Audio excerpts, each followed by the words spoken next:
अगर आप नौकरी में हैं तो आप दुखी हैं, अगर आपको निकाल दिया जाए तो आप दुखी हैं, अगर आप शादीशुदा हैं तो आप दुखी हैं, अगर शादी नहीं हुई तो आप दुखी हैं। समस्या क्या है? ये वो चीजें हैं जिनकी आपने आकांक्षा की थी। जब वो चीजें हो रही हैं जिनकी आप आकांक्षा करते हैं तो आप दुखी हो रहे हैं। इस पर गौर किया जाना चाहिए।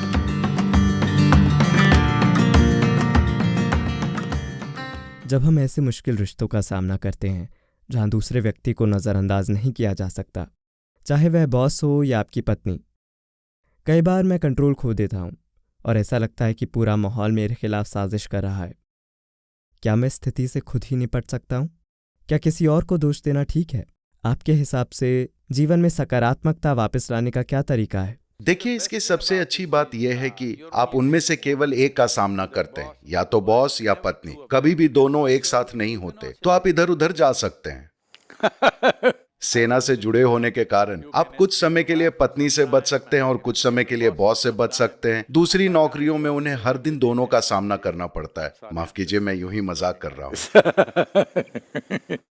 वैसे भी देखिए, आप न तो अपनी पत्नी के बिना रह सकते और ना ही बॉस के बिना। दोनों आपके जीवन में जरूरी है। आपने करियर की तलाश की और आपको नौकरी मिली, आपको एक बॉस मिल गया। आपने रिश्ते की तलाश की, आपकी शादी हुई और आपको पत्नी मिल गई। तो ये वो चीजें हैं जिनकी आपने आकांक्षा की थी। जब आपकी आकांक्षा पूरी हो गई तो आप दुखी हो गए। इस पर गौर किया जाना चाहिए। ये पत्नी के बारे में नहीं है, ये बॉस के बारे में नहीं है, ये खुद के बारे में है। क्योंकि इंसान ऐसी स्थिति में आ चुका है कि आप जहां भी उसे रखते हैं वो दुखी होने का एक रास्ता खोज लेते हैं। ऐसा हुआ, एक दिन शंकरन पिल्लई का अपनी पत्नी से बहुत बड़ा झगड़ा हो गया। फिर गुस्से में वो घर से निकला और शाम को चल दिया। वो इधर उधर घूमता रहा। वो शहर के ठीक बाहर घूम रहा था, ये जाने बिना कि किधर जाना है, क्या करना है, क्योंकि तुरंत घर वापस जाना शोभा नहीं देता।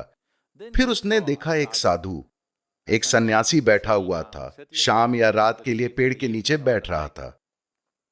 शंकरन पिल्लई ने देखा कि साधु काफी व्यवस्थित था और बिना किसी परेशानी के लग रहा था। पेड़ के नीचे वे अच्छे से बैठा था। फिर वो उनके पास गया और कहा, साधु महाराज, बीवी बहुत परेशान दे रहा है, कुछ सुलभ उपाय है तो बोलो।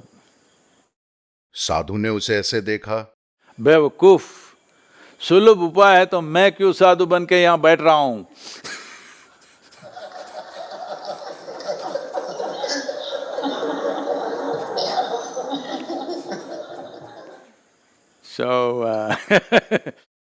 देखिए, हम कहते हैं जीवन एक गेंद के करतब जैसा है। अगर आप अकेले हैं तो बस एक गेंद, करना आसान है।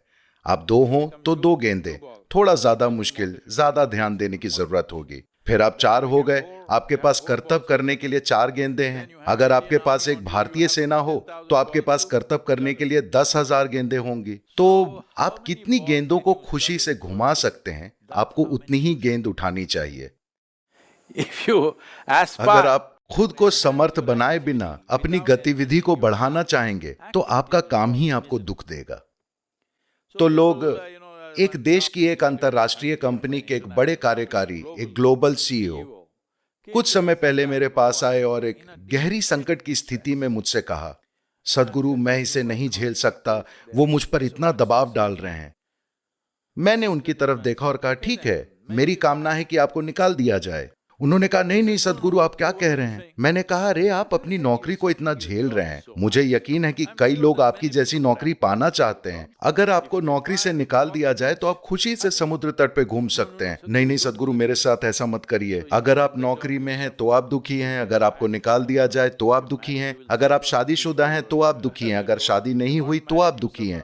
समस्या क्या है? समस्या ये है, समस्या इसके साथ है, पत्नी के साथ नहीं, बॉस के साथ नहीं, दुनिया के साथ नहीं। वे कुछ भी हों, मैं उनका बचाव करने की कोशिश नहीं कर रहा, वो चाहे जैसे भी हों, लेकिन मैं दुखी हूं या नहीं, ये निश्चित रूप से मेरे बारे में है। जैसे कि मैंने पहले कहा, दुनिया आप पर क्या फेंकती है ये आप नहीं चुन सकते, लेकिन आप उससे जो बनाते हैं वो 100% आपका चुनाव है। कर्म का यही मतलब है। जब मैं कहता हूं मेरा जीवन मेरा कर्म है, पत्नी जैसी भी है, बॉस जैसे भी हैं, आपके आसपास की दुनिया जैसी भी है, हर तरह की परेशानी हो रही है, लेकिन मैं इस एक को वैसे ही रखता हूं जैसे मैं चाहता हूं। मुझे पता है कि आपका दूसरे तरह के दुश्मन से सामना है, पर हम हर दिन हर तरह के लोगों का सामना करते हैं। जिन लोगों से मैं कभी नहीं मिला, जिन्हें मैं नहीं जानता, वो रोज मुझ पर जहर उगल रहे हैं। मुझे नहीं पता वो जहर आता कहां से है। शायद ये उनके शरीर में मौजूद एक्स्ट्रा प्रोटीन है, मुझे नहीं पता। पर वे लगातार हर तरह की चीजें करते हैं। हम जो कुछ भी करते हैं उसमें हर तरह की रुकावटें डालते हैं। हम जो कुछ भी करते हैं वो बड़े पैमाने पर लोगों की खुशहाली के लिए होता है, लेकिन वे उसे पसंद नहीं करते। There are people campaigning right now against me today. मेरे खिलाफ अब भी लोग दुष्प्रचार कर रहे हैं कि पेड़ लगाना खतरनाक है। ठीक है, उनका अस्तित्व में होना ही खतरनाक है।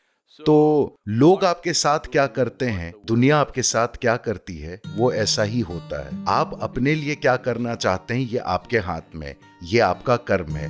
मेरा जीवन मेरा कर्म है कहने का यही मतलब है। मैं जैसा हूं वो 100% मेरा बनाया है। कोई नहीं, कोई भी तय नहीं कर सकता कि मैं अभी कैसा रहूंगा। ये मैं ही तय करता हूं कि मैं अभी कैसा हूं। अगर आप तय कर लें कि आप अभी कैसे हैं, तो क्या आप खुद को आनंदित रखेंगे या दुखी? अगर आप इस सवाल का जवाब दे सकें।